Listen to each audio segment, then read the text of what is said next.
Qur'anın təhrif edilmədiyini deyənlərə səslənirəm. İndi biz Qur'anın ləfsi təhrifindən danışan 1200 hədislə nə edək?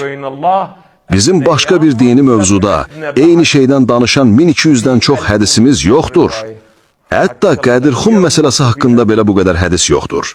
Vəziyyət bu cür olduğu halda Qur'anın təhrif edilməsi məsələsinə inanmaqda sizə nə mane ola bilər ki?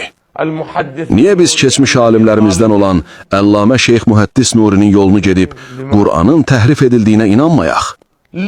Bir halda ki, Qur'anın ləfsi təhrifə məruz qaldığını sübut edən hədislərin içindən 200 mötəbər hədis var. 200 mötəbər səhih hədis. 1, 2 və yaxud 10 yox. Ən azı 200 səhih hədis. Gedim Şeyx Hadi Mərifənin Əhmətullah əleyhin Qur'anın təhrifi kitabını açıb oxuyun.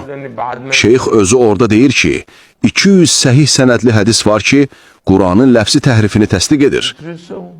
Belə halda biz susub qəbul etməkdən başqa heç nə edə bilmərik. İndi kim çıxıb nə deyə bilər? Şübhəsiz ki, zikri biz nazil etdik. Əlbəttə, biz də onu qoruyacağıq.